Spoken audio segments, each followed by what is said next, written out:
What's up, you guys? We're doing a run of Tahnnakai Temple. Gwen has Panic. We have 3 Searing Flames, Elementalists. Raza has some healing. Raza has some protection. Vec has some healing. Norgu is Ineptitude as usual. And Master of Whispers is Blood is Power with some healing skills. Let's do this. So this is an extremely difficult mission. If you just charge in, if you flag your heroes back in each of these 8 groups, it's not so bad. But as you'll see, I die quite a few times in this run. In fact, I spend like a good portion of it dead, which is fine, you know, as the human in the group. It's kind of my job to tank. So right now I have like my shield equipped and my plus health spear, you know. Just because I'm the one that's taking like the aggro.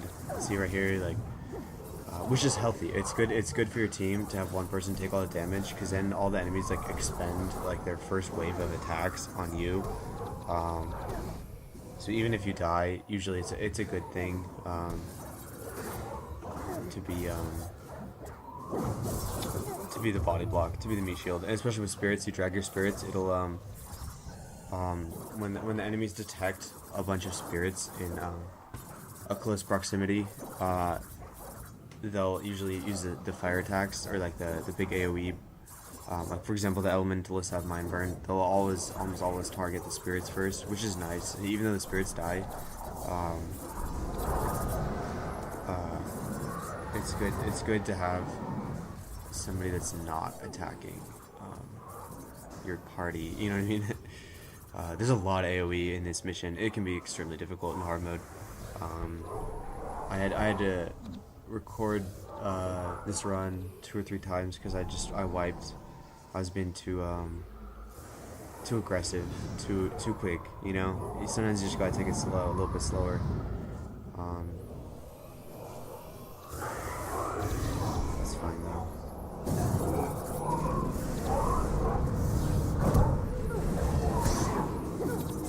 Yeah, so I'm thinking in retrospect, instead of Eben Vanguard, or maybe instead of my my skill 7, I should have brought a pain inverter, because with all his AoE, if I had just popped a pain inverter on somebody, it would pretty much kill him, you know.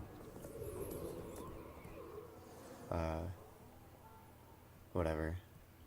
I bet in the long run though, just because Pain Inverter has a 20-second recharge, I bet Eben Vanguard does more damage in the long run if you keep it like over your party, which I don't. You know, I like to think I do, but I don't when I cast it. Usually, because I'm up ahead in the enemy and like the heroes engage with the foes, they'll be like behind me. So often they won't be inside of the ward that I create.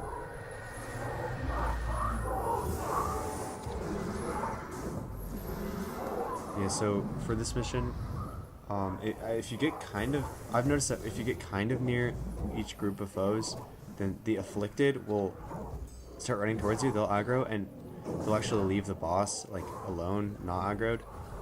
So just kind of get close. Don't just charge in, because you'll die, especially on these elementalists and stuff. Like, they'll fuck you up if you just let them. So always just kind of pull like one little group at a time, because there are actually multiple pullable groups within each of these clusters. Like, see up in this next room, there's that huge cluster of enemies. I think I pull at least like half of them at a time, instead of the whole group. You know, I can just charge in. Also, what I do, look here, I flag my heroes. Always good for AoE. Just flag them apart just so that like they don't get all nuked at once. And like halfway through the fight, when you start to gain like the advantage, and just cancel the flags, so your heroes will come up and like take care of whatever's left. They'll just do some mopping up, you know.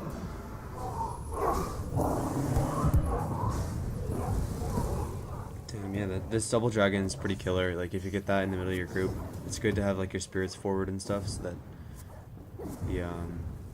the AoE doesn't destroy.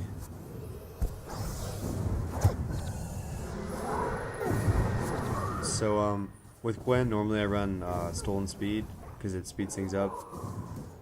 Half casting time for my party when she casts Stolen Speed. But I put Panic on her just because these groups can be pretty clustered. And anything that gets interrupted, any of these AoE skills that get interrupted, it's a huge boon. It's a huge benefit to have them not killing me, you know.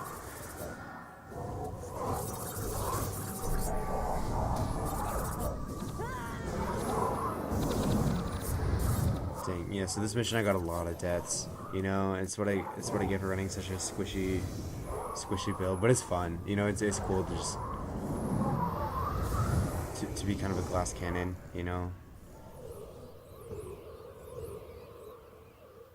But like having 4 elementalists, you know, you'll never have like a solid defense. It just doesn't work, you know. I don't know, because the elementalists, they cause so much aggro with like their huge AoE. Like you're always gonna have like elementalists like popping out, like, and Master of Whispers, of course, he's sacrificing, you know, 33% health all the time. You know, if you actually look at like the energy bars of my heroes, Master of Whispers is actually like sacrificing quite a bit. He's sacking it like a shitload. That's why he's always low. Even though he's in the back line, I try to keep him like behind.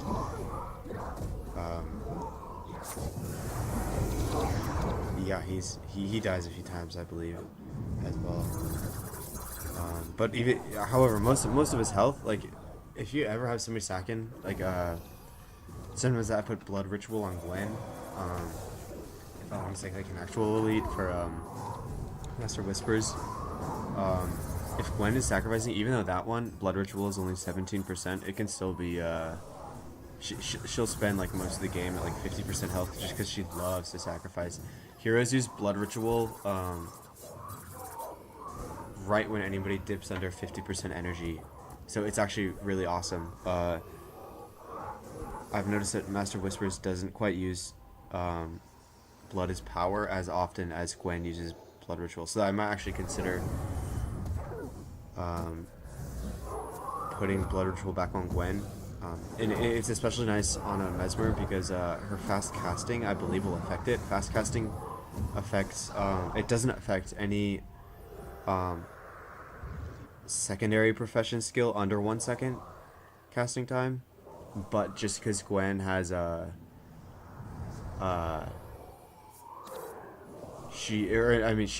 Blood Ritual is a 2-second casting time, so I believe that it's sped up by her fast casting. It's really convenient.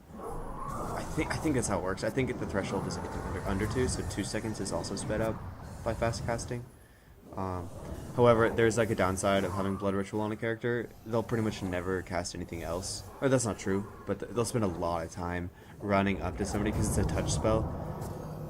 Running up to somebody and casting it. So maybe I'll stick with Blood is Power. Oh geez, yeah, Master Togo almost dies here, or he gets targeted pretty good, so I think he doesn't die. Yeah, I think right here I go into my inventory.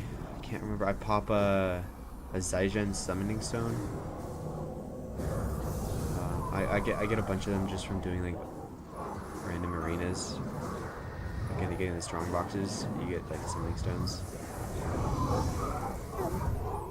Dang, yeah, this part's actually like kind of spooky. I almost like died here. See, if Master of Whispers right there, see how he's like almost dead? If he had died, I would have lost. Like, if he had like lost like 20 more health. I pop a Summoning Stone right here. I got a Priest of Balthazar. He's like a smiting monk. I think he helps out a little bit. Although he probably dies pretty quick too, along with everybody else. But yeah, see, like even though we're pretty much all dead, I kept my heroes like spread out, and as long as I find like a good rule of thumb is 3 reses, and one of them's got to be on a Mesmer just for the casting time, and then one of them's got to be We Shall Return on one of the elementalists. It costs 25 energy, which is like a big burden, but like if somebody dies randomly, for example, if I die right when I'm engaging a foe, it's really nice to have that instant res. So 3 reses, one of them is AoE. It's really good just to, like, if you die, just pop up right back instantly. When your party's still, like, healthy. You know, I've noticed that this game has kind of like an ebb and tide, like, in each fight, especially, like, when you're pulling big mobs, like, your party will, like, start out strong, then, like, the enemies will, like, kill you, you know, they'll like, take their toll on your party, but then, like, you'll recover. Oh, do you see this panic right here? These enemies are perfect, like, perfect ball for panic. I bet that's what saved me. I bet I would have wiped if we didn't have panic for that little bit. God.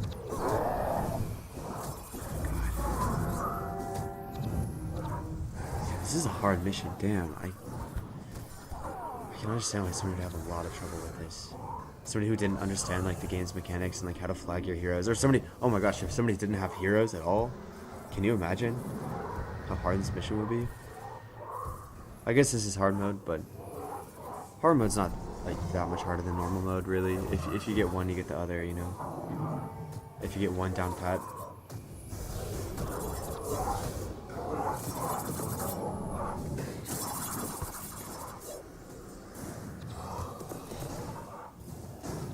Yeah, sweet. So there's that. I pretty much knew the mission was in the bag at this point. I don't give a fuck.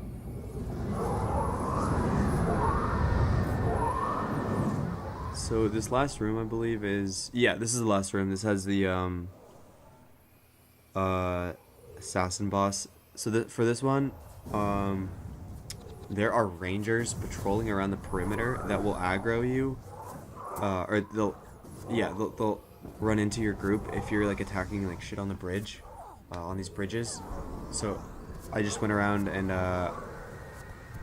tried to take care of these rangers as best I could before I got any further, because, dude, even just one foe, if they sneak up behind you and, like, you have no defense on them, like Norgu, for example, like, if he's not casting, like, an aptitude on him, they can do some major damage from behind, and, like, really, like, if they have half your party already dead, you know, even just 1 or 2 rangers sneaking up on you, flanking you, that can be a deal breaker. So it's always good to take care of, like, these little patrols. Okay, so for this bridge part,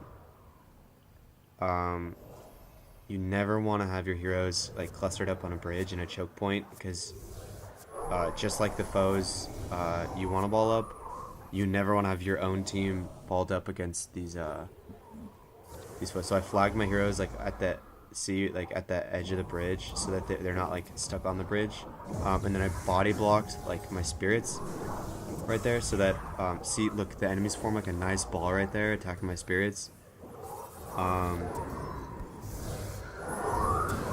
Yeah, so just keep, like, running side to side, casting spirits, making sure nothing passes, and that they always have, like, the enemies have, like, a target to kill.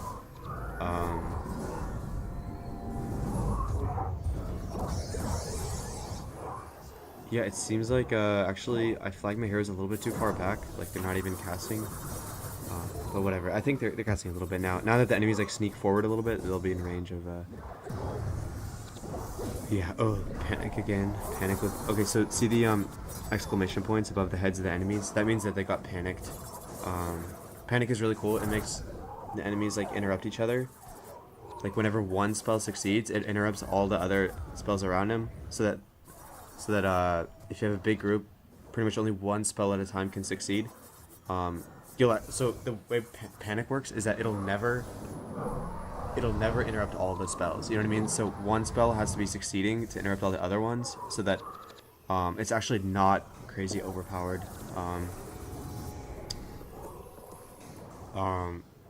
People try to hail, like, panic is, like, the godsend, but only if you have, like, a tight bald is it, like, pretty effective. In this case it is. In a lot of cases it is effective, but